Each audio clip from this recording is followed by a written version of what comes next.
I need to know everything, who and the what and the where, I need everything. Alors, vraiment, tu es au bar. Bah si, tu bois quoi là? Je suis au bar.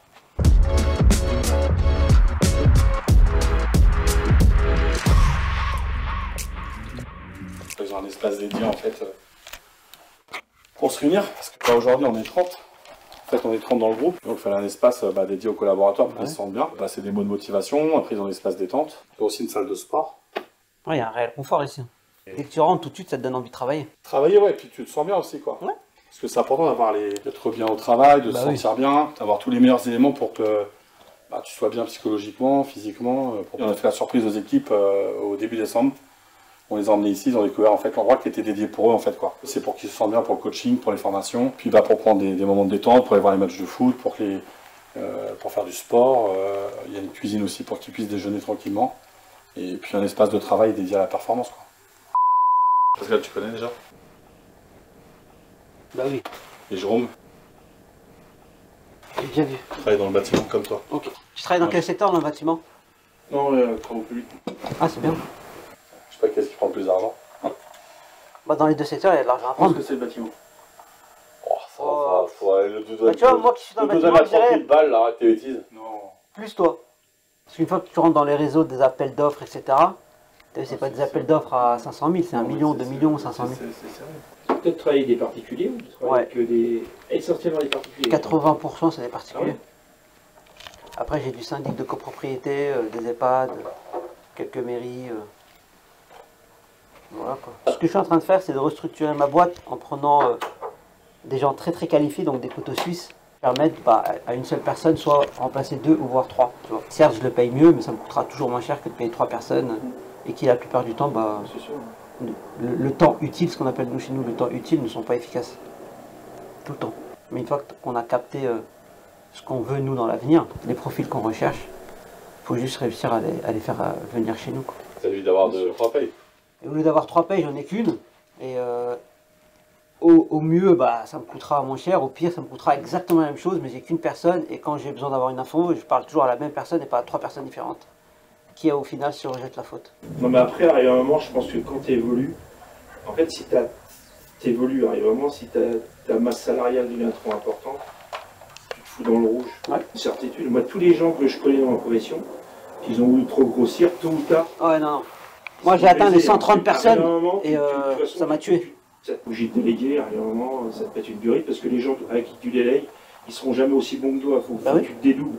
Les mecs, tu es obligé de les former, les mecs ils ont même pas envie que tu les formes. Tu vois ce que je veux dire? Les mecs ils ont même pas envie, ils ont même pas la niaque. C'est ça le problème. Moi mon patron, je suis content de lui, je sais pas, s'il a une belle voiture, je suis jaloux de lui, c'est lui qui a pris les risques au départ. Bah oui. Tu vois, mais il y en a les jeunes aujourd'hui ils pensent pas ça. Non. Ils pensent pas, tiens le patron il a pris des risques, non le patron c'est un enculé, il se gave sur moi en fait, c'est ça qui... Tout patron, si tu montres à ton patron que tu es fidèle et que tu vas au bout des choses et que tu travailles tout le temps et voire même un peu plus s'il le faut, que tu es investi, parce que c'est ce qu'on recherche nous, des gens qui s'investissent dans notre boîte, nous on va miser sur cette personne-là, automatiquement. Parce que nous en tant que patron, on voit que sur du long terme. Il n'y a pas d'éphémère chez nous. Nous on monte une boîte ou un business, on veut que ça dure le plus longtemps possible. Donc à partir du moment où on veut se reposer sur des gens, on veut que des gens fiables. Lui, quand je l'entends, c'est sa société. Exactement ça. Ouais. Il parle Parce comme qu'il si est c'était la investi. société. Lui, je le sens. Voilà. Lui, son problème, lui, c'est pourquoi? C'est parce qu'il n'ose pas. Lui, il a peur. Lui, il a peur. Si, t'as peur. Ouais, c'est ça. Moi, je te le dis, t'as peur. Je te connais pas, mais t'as peur de te lancer. Mais moi aussi, j'ai eu peur. Mais quand je me suis lancé, j'ai mis des années à me lancer. Mais t'as fait pareil. Quand on s'est lancé, j'ai dit, putain, si j'avais su, je l'aurais fait avant. Bah oui, en fait il faut juste le faire. Juste le faire. Alors, Jérôme, lui, de 2h à 5h du matin, il fait ses vies. Regarde, il a déjà pris ta place, lui. Il a jamais oublié, lui. Par contre, il a un fauteuil de sport quand même. Ouais, la baquet et tout, tu vois. C'est le baquet, ça. Ça nous rappelle un peu la passion de l'automobile. On a tous pris des risques. Quand on a démarré, on a tous eu peur. Bah oui. On s'est pas dit, ouais, ça a marché. Ah, non. Moi, je me suis toujours dit, si tu travailles, ça paye. Donc, si tu travailles et que tu fais ton travail, forcément, ça paye. À un moment donné, ça va payer. Quand on ne sait pas, mais à un moment donné. Ouais. Non, mais tu travailles, Tu fais les choses, que tu es sérieux, que tu es assidu, tu te lèves le matin, tu te dis pas, je suis patron, je travaille pas, je fais rien de mes journées. Si tu fais les choses et que tu connais vraiment bien ton métier, je vois pas pourquoi ça ferait pas en fait. Tu vois ce que je veux dire? Et le pire, c'est quand tu as du talent, tu es capable de le distribuer, de rendre les gens talentueux. En fait, c'est les gens qui ont du talent qui rendent les gens talentueux parce que tu es capable de déléguer, tu vois, de créer. Ouais, de les faire grandir. Tu vois, c'est de donner les gens, de leur donner la force. Ouais. Parce qu'en fait, des fois, c'est les gens que tu rencontres qui te rendent talentueux aussi. Tu vois ce que je veux dire? C'est les bonnes personnes que tu rencontres. Tout seul qui ne fonctionne pas. Ah non, tu peux pas tu fais rien tout seul. Là, tu dis, tu préfères diminuer ton personnel pour avoir des gens plus performants. C'est pour faire quoi? Je veux un meilleur confort de travail. Que ce soit pour moi ouais, tu veux du confort. Et l'ensemble de mes salariés. Faire la même chose, voir le même chiffre d'affaires, voire un peu moins s'il faut. Mais je veux pas grossir. Non. Aujourd'hui, j'ai compris que grossir, ça m'a impacté financièrement, psychologiquement, physiquement. Après, on est dedans en fait. C'est sans fin. Tu te rends même pas compte. C'est sans fin. Et comme tu l'as dit tout à l'heure, tu prends des marchés, même si tu es à perte, tu prends.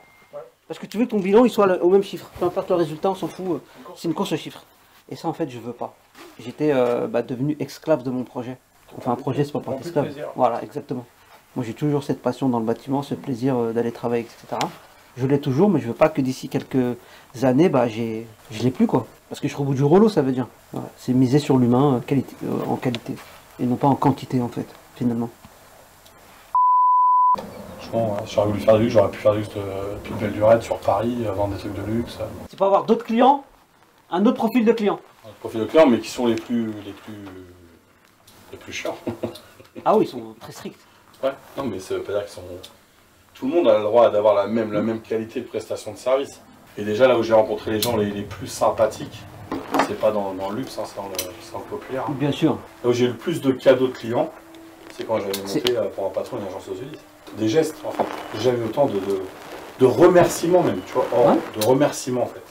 Quoi, j'étais leur solution à eux. Parce qu'ils n'avaient jamais vu la banque, ils ne savaient pas qu'ils pouvaient acheter. Je leur dis, pourquoi vous louez? Tenez, vous pouvez acheter, regardez, on va voir la banque et tout. Ils n'avaient jamais vu la banque, ils ne savaient pas qu'ils pouvaient faire un crédit ni rien en fait. Je préfère aider des gens en fait avec des moyens un peu plus restreints, des gens qui se la pètent parce qu'ils gagnent plus que la moyenne, tu vois. C'est différent, vraiment, je te promets. Tu n'as pas de remerciements, hein, faut pas croire. Hein. Et tu fais 10 ventes. C'est pareil. Non, tu fais 10 ventes dans l'ancien, tiens sur notre secteur et tu fais une vente sur Paris. Si moi sur mes 10 ventes j'en ai une. Non mais toi demain t'as 30 ventes. C'est pas grave. Ouais. C'est pas grave. Par contre, ma seule vente du mois est pète. Psychologiquement, c'est beaucoup plus difficile, attention. Ouais. Ah oui, quand tu as un volume de vente, si tu as une qui casse, c'est pas grave, tu vas en refaire, c'est pas très grave. Quand tu en as une et que c'est la vente de ton mois, écoute-moi bien que là, t'es pas bien. Hein. Je te promets. Hein.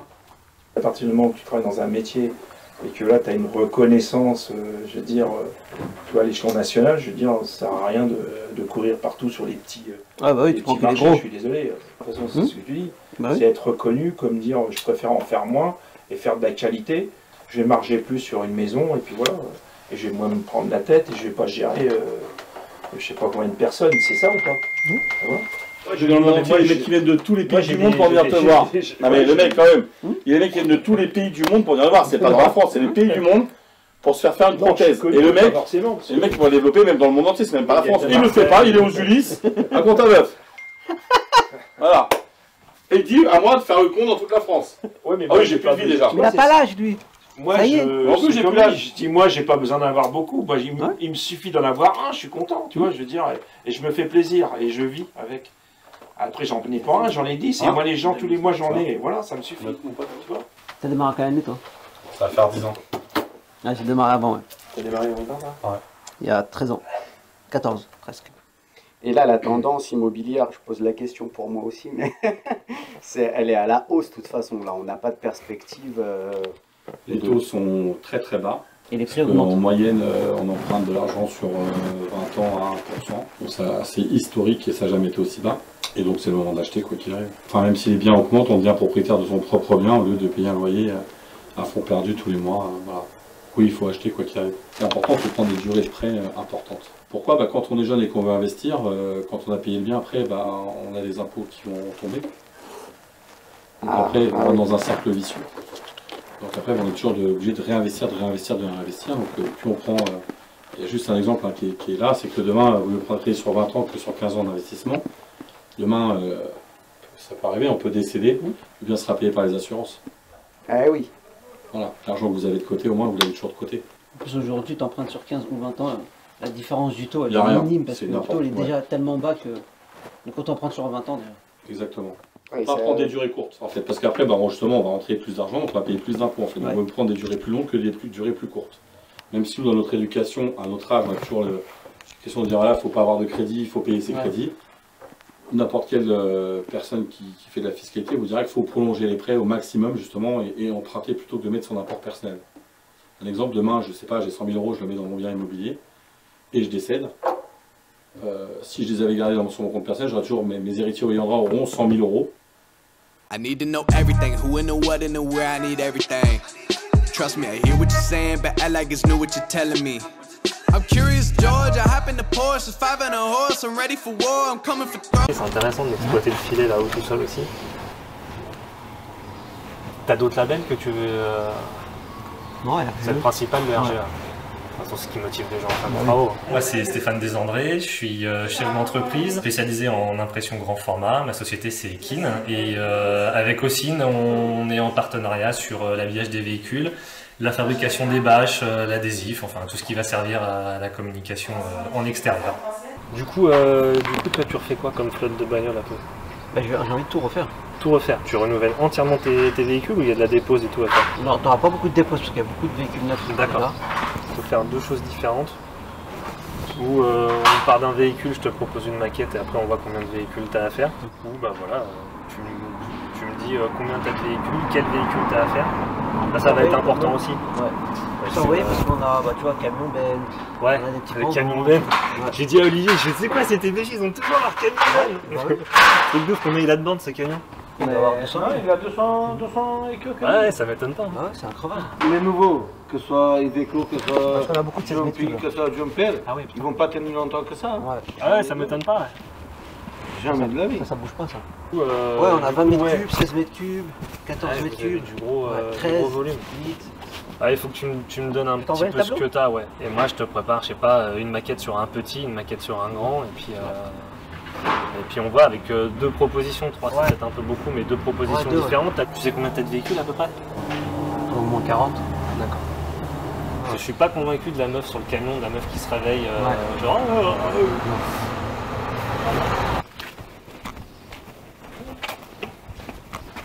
Là, Pascal. Je suis Pascal Ragen, je suis commis de chantier. Nous commençons ce chantier en plein mois de juin. Une rehausse de toiture. On passe d'une toiture en tuile en toiture en zinc avec une façade remontée à 2,80 m d'hauteur, c'est-à-dire qu'on surélève la toiture. On pense finir ces travaux d'ici fin juillet. Sur le toit, on va monter un parapluie pour pouvoir travailler même s'il pleut. Ok. Et de protéger l'habitation puisque c'est habitable. C'est pour ça que l'échafaudage est plus haut que l'ouvrage, pour pouvoir refaire une pente. C'est un gros chantier, c'est deux chantiers dans un seul. Parce que sinon là, ça va se casser. Tout ces dalles, ça va se casser. Et bon, c'est évacué par là. Ouais, donc vous êtes obligé d'enlever les gravats par là. Ouais, par là. Passer sur les toits et jusqu'à là-bas. Savoir sur quoi on se tient? Eh ben, c'est sur le dernier devis. Moi, en fait, j'ai 30 000. Combien? Je sais pas. Là? Alors, il est 39.